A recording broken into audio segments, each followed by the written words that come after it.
Mia Malan of Bhekisisa joins us now for her reaction to the National Health Insurance Act. Mia, good afternoon. Thanks very much for your time. I mean, tempers flared from the moment the presidency made that announcement that he will be signing the bill into law today. You know, the NHI or anything that tries to solve inequality is naturally a very emotional and political issue. And the NHI's whole premise is based on we need to reduce inequality. And that means some people need to give other people some of the stuff they have because there needs to be solidarity, and that always causes some emotion. But I think in practice, there are many organizations who feel unheard. There was a process for national consultation and hearings in the provinces, and one of the most frequent things that are mentioned is that many of the organizations or parties who made submissions feel that very little of their submissions were taken into consideration in the final iteration of the NHI bill. And Mia, I suppose, in a way, the context is very unfortunate. I'm not just talking about the election. I mean, that's obviously an important issue to this, but also the fact that it comes after a series of scandals in the health department. I'm thinking of Tembisa Hospital. I'm thinking of the PPE scandal during the pandemic. I'm thinking also of the Zondo Commission. My point is that this is landing at a very cynical time in South African history. I mean, that's not necessarily President Ramaphosa or Dr. Joe Pagela's fault, but it is what it is. South Africans are very cynical at the moment. I think as South Africans are cynical of government departments in general, not just the health department. But you do have a point that there are so many subsequent or many scandals in a row that has happened over the past few years. You've mentioned a few, but there's been Life Esidimeni. There's been other hospitals, you know, a hospital that works relatively well, for instance, in the rural Eastern Cape, Zutulele, was had a big scandal around it that the CEO didn't want to allow doctors to do their jobs properly. So I think one of the things that's often mentioned when it comes to how well does a public facility work, because there are a lot of doubts as to whether the public healthcare system is strong enough to handle an NHI.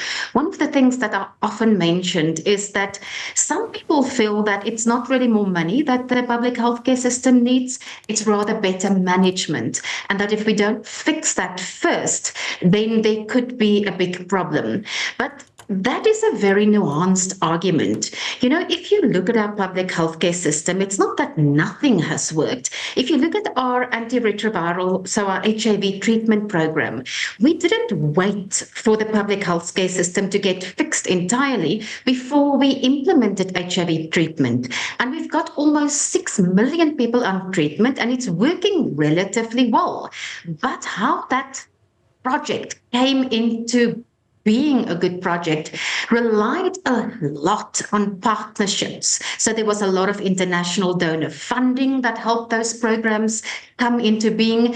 And there was also a lot of help from non-profit organizations. So when we, for instance, started with HIV treatment, there were quite a few non-profits who were funded by donors like PEPFAR, the AIDS fund of the US government, who then helped to implement those programs at government departments or government hospitals, and only stopped being involved once they ran pretty well. Another example would be abortions. We passed the abortion legislation. We didn't wait for the public health system to be fixed before we implemented it. And you know how well abortions work, they're there. They don't always play out the way they need to be playing out. They have very long waiting lists, but we have more than what we would have had if we didn't have the legislation. I think there's just at this moment, just a lot of doubt in the government's general ability to implement complex systems such as the NHI. And I'm sure other guests have said it on your show that, you know, there's a lot of fears that the NHI could become another ESCOM, but that our health system needs to change. There's no argument to be made that it shouldn't change. We have a two-tier unequal system that does need to change. Of course, the question is the NHI the way to go about to do it? Assuming, Mia, that everyone, or a lot of critics, have a problem with the NHI primarily because they doubt that the government can actually handle something like this. Are there doubts about what the president calls healthcare apartheid that needs to be done away with? Are there doubts about the other argument being made that you cannot have a multi-billion rand private healthcare industry, that is only accessed by 15–16% of the population, while the rest, have to rely on the overburdened public healthcare system? There is undoubtedly apartheid in our healthcare system. How can it be fair that the 8.5% of GDP that we spend on health in South Africa, how can it be fair that half of that goes to 15% of the population who use private healthcare, and the other half goes to the rest of the country who has to rely on public health facilities? So there's no doubt that the money that we use for healthcare in the country is unequally distributed. I think where there are questions is if you then redistribute that money, is NHI able, the fund that will be created, does the government have the ability to use that money widely to prevent corruption, to start off with? But also we see many cases in provinces at the moment where there's not good health services, but there's money left in budgets at the end of the financial year because there was just not the ability or the capacity to spend that money. So there weren't enough people in place who could make sure that that money goes and is applied to where it's supposed to be applied, that Treasury, the prescriptions from Treasury. And as a result, it doesn't get used. So I guess the questions are around, yes, of course we need to redistribute, and of course there needs to be solidarity.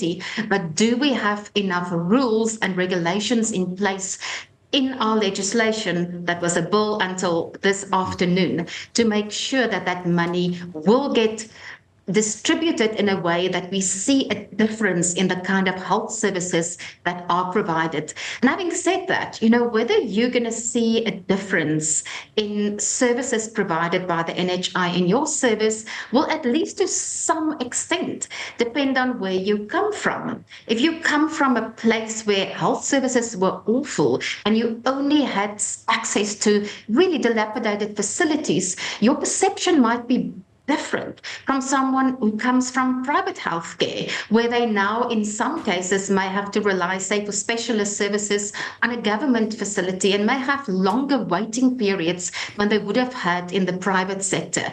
So we definitely need to change our system, but there are many questions around how effective and how well will this NHI be run, and do we really have the underlying structures in place and the competence to make it to make the turnout better healthcare services? Mia Malan, thank you, Editor-in-Chief at the Bhekisisa Centre for Health Journalism. Really appreciate your time on Ballot Brief tonight.